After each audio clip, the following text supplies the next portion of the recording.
नमस्कार दोस्तों, मैं हूं वंदना भारती और आप देख रहे हैं कमोडिटी इनसाइट्स। आज है 11th ऑफ फरवरी और आज मार्केट जो है वो थोड़ा सा यहाँ पे हम कह सकते हैं कि ओपन मोड में जो है हल्की सी जो बढ़त है वो आपको देखने को मिलेगी। चीज़ें काफ़ी कुछ हो रही हैं, इवेंटफुल यहाँ पे आपको ये महीना रहने वाला है। पूरा 25 ही यहाँ पे इवेंटफुल था, लेकिन अब यहाँ पे जब हम क्लोजिंग पे जा रहे हैं, यानी कि चाइना क्लोजिंग पे जा रहा है, तो वहाँ मूवमेंट जो है वो और भी यहाँ पे इम्पॉर्टेंट हो सकती है। क्योंकि कॉमिक्स में क्या एक पैटर्न रहा है, कॉमिक्स चाहता है कि पेपर ट्रेडिंग के जरिए यहाँ पे गोल्ड और सिल्वर के प्राइसेस को, खासकर सिल्वर प्राइसेस को सप्रेस किया जाए, जबकि चाइना के प्रीमियम के वजह से और इंडिया में प्रीमियम की वजह से, क्योंकि फिजिकल डिमांड है, बहुत ज़्यादा हम लोगों ने डाउनसाइड आता हुआ नहीं देखा।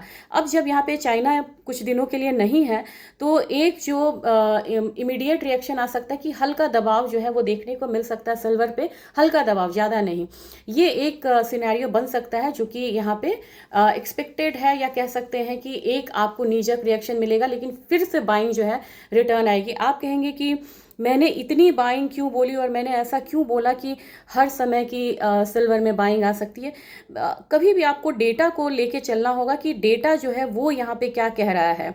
डेटा रिलेटेड अगर सपोर्ट आप देखते हैं, फिर आपको पता चलेगा कि जो प्राइसेस है वो बार बार ऊपर की तरफ क्यों जा रहा है।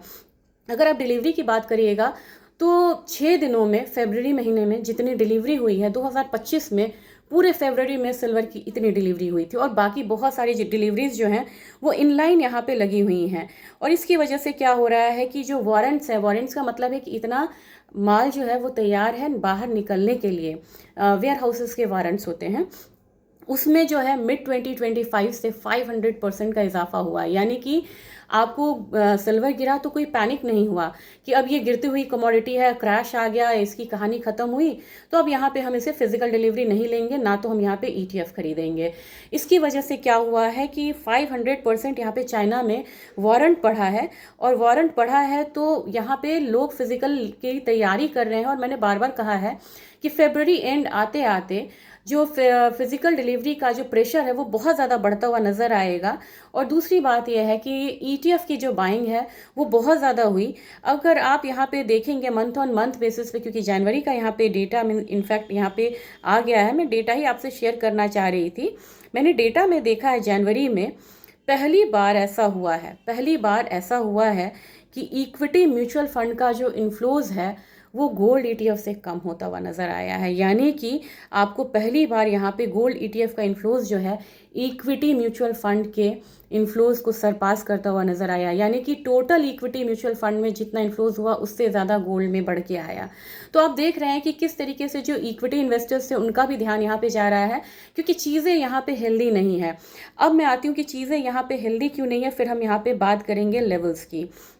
एक बार फिर से आपको शटडाउन की बात यहाँ पे हो रही है। अब शटडाउन की बात हो रही है तो जब तक ये यहाँ पे आपको मतलब रिजेक्ट नहीं होता है, या ये नहीं होता है कि चलो भैया शटडाउन नहीं होगा, तब तक आपको जो प्रेशर है वो बढ़ता रहेगा। अब 14 फरवरी को यहाँ पे शटडाउन की बात हो रही है। शटडाउन का इम्पैक्ट हम लोगों ने लास्ट क्या आता हुआ देखा था, इस पे ज़रा सा ध्यान रखेंगे।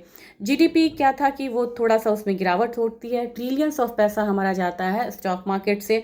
क्रिप्टोज में एक दिन में 16% का डंप आया था जब लास्ट यहाँ पे शटडाउन की बात हुई थी।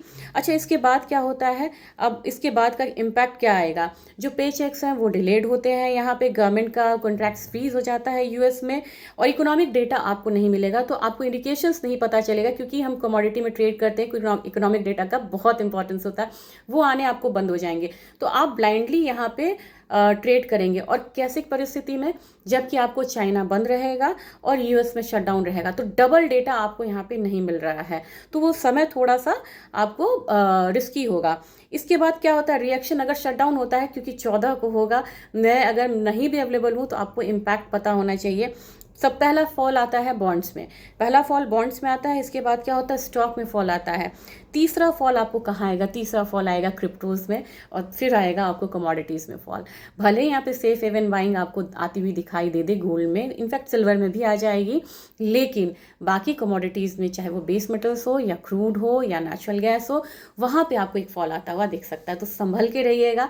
और शटडाउन पे मैंने एक वीडियो भी बनाया था, मैं कोशिश करूँगी उसको दोबारा शेयर कर देने का, लेकिन अगर आप चैनल पे जाएंगे तो वो वीडियो आपको मिल जाएगा कि शटडाउन पे क्या इम्पैक्ट आता है। ये बातें हो गई और बहुत सारी हो गई। चलिए अब यहाँ पे हम बात करेंगे लेवल्स की कि आज मार्केट किस तरीके से ओपन होने वाला है और कैसा इम्पैक्ट होगा। डाउ जोन्स कल बिल्कुल रेंज में था। डॉलर इंडेक्स यहाँ पे शटडाउन के न्यूज़ पे नीचे की तरफ आया, 96.67 क्लोज हुआ है। विक्स बढ़ गया है, 2.5% बढ़ गया क्योंकि शटडाउन की बात हो रही है। अब यहाँ पे गोल्ड फ्यूचर्स आप देखेंगे अगेन $36 अपसाइड है, $36 का अपसाइड है, 5067 के करीब है। जो स्पॉट गोल्ड है उसकी भी तेज़ी कम नहीं है, वो 5047 के करीब है, यानी कि सिर्फ $20 का यहाँ पे एक गैप है, लैग है। हमारा मार्केट कल नीचे क्लोज हुआ था, आपको ध्यान होगा तो 1268 पॉइंट नीचे, यानी कि क्लोजिंग कहाँ हुई थी, 1,56,803। आज अगर मान के चलिए कि अगर 0.7% भी अपसाइड आता है तो कल का जो डाउन साइड था वो फिर यहाँ पे जाता हुआ दिख सकता है और हल्का एक बारी हम 1,58,500 वाले जोन में जा सकते हैं, जबकि अपना जो सपोर्ट रहेगा वो आप यहाँ पे 1,50,000 मान के चलिए मेजर सपोर्ट है। उससे पहले थोड़ा थोड़ा सपोर्ट जो है वो आपको आता हुआ दिख सकता है।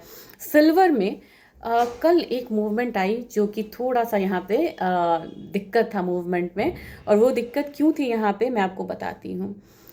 अपना जो सिल्वर था बाहर बहुत ज़्यादा नहीं गिरा, लेकिन यहाँ पे अपना 3.84% की गिरावट हुई थी, लेकिन अच्छी बात है ना क्योंकि हमारा जो प्रीमियम है वो कम हुआ। कल 81.71 के करीब अभी यहाँ पे सिल्वर आ रहा है। कितना अपसाइड है, 1.65%। तो 1.65% कल की जो भी गिरावट थी वो गिरावट अब यहाँ पे कवर होती हुई नजर आएगी, क्योंकि कल भी लगभग जब मैं बात कर रही थी यही लेवल था। तो 81.71 के करीब यहाँ पे ओपन हुआ है, 1.65% का अपसाइड है। इस हिसाब से हमारी मार्केट फिर से 258 की तरफ आएगी, यानी कि 2,52,000 के करीब यहाँ पे क्लोजिंग हुई। कल 10,000 पॉइंट का गिरावट आया था सिल्वर में, अच्छी बात है, आपको मिलेगा। खासकर ETF वालों को एक गैप डाउन मिल सकता है, वहाँ पे आप यहाँ पे खरीदें। और यहाँ पे जो है आज फिर से एक बढ़त अगर देखने को मिलेगी तो हम 2,58,000 तक यहाँ पे जा सकते हैं, यानी कि हर करेक्शन पे एक बाइंग नज़र आ रही है।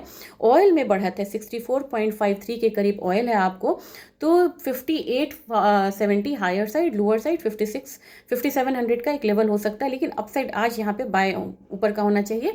कल 1% से ज़्यादा की गिरावट यहाँ पे आई थी। नेचुरल गैस संभलता हुआ नज़र आ रहा है, 3.13 यानी कि 0.7% का एक अपसाइड है। यहाँ पे भी आपको 287 अपनी क्लोजिंग हुई थी, तो हम 300 के करीब यहाँ पे जाते हुए दिख सकते हैं। और जिंक की बात की जाए तो मुझे लग रहा है कि जिंक में कल लोगों ने काफ़ी ज़्यादा क्वेरीज यहाँ पे। जिंक पे मैं ऐसा करूँगी ना कि आप अगले हफ्ते का वेट करिए, मैं आपको एक स्पेशल अपडेट यहाँ पे देती हूँ। जिंक में मुझे लग रहा है कि 325.75 के करीब की क्लोजिंग हुई है। आज यहाँ पे मार्केट थोड़ा बहुत हो सकता है कि रिएक्शन दे और इनिशियली हल्का सा अपसाइड हो 328 का, वहाँ पे रेंज में फंस सकता है और नीचे आपको आ सकता है करीब करीब 322 के करीब। अगर आप यहाँ पे बात करेंगे कॉपर का, तो कॉपर यहाँ पे हल्का बढ़त के साथ ट्रेड कर रहा है, बहुत ज़्यादा बढ़त किसी में भी यहाँ पे देखने को नहीं मिल रहा है, सिर्फ निकल ऐसा है जिसमें हल्की बढ़त ज़्यादा है। तो मेरे ख्याल से कॉपर भी एक रेंज में रहेगा, 1260 अपसाइड, डाउन साइड 1220। निकल में आपको हो सकता है 1580 का लेवल आता हुआ देखिए, कल एक गिरावट अच्छी खासी आई थी 1.34% का, और नीचे की तरफ 1500 हो सकता है। जबकि अगर जाते जाते अगर मैं निकल की बात करूँ, एल्यूमिनियम की बात करूँ, एल्यूमिनियम मुझे लग रहा है कि 308 तक एक बारी आ सकता है नीचे की तरफ। और डेटा को काफ़ी ध्यान में रखिएगा, अगर मैं शाम में आपको अलर्ट ना दे पाऊँ, आपको खुद ही ध्यान में रखना है कि डेटा क्या है, कैसे ध्यान रखना। हो सकता है मैं थोड़ी सी व्यस्त हो जाऊँ। 7 PM अपना डेटा आएगा, 7 PM का डेटा आएगा, तो आपको कब अलर्ट हो जाना है, 6 PM इसका इम्पैक्ट आना शुरू हो जाएगा। तो आपको एवरेज आवरली अर्निंग्स है, नॉन फार्म पेरोल है, पॉजिटिव आने की उम्मीद है, अनएम्प्लॉयमेंट है, अनचेंज रहने की उम्मीद है, क्रूड ऑयल इन्वेंट्रीज भी आपको 9 बजे के करीब आएगा। इसका ध्यान में रखिएगा और मैं कोशिश करूँगी इवनिंग अपडेट देने का। हो सकता है कि मैं मिड डे वाला यहाँ पे मिस करूँ। Thank you.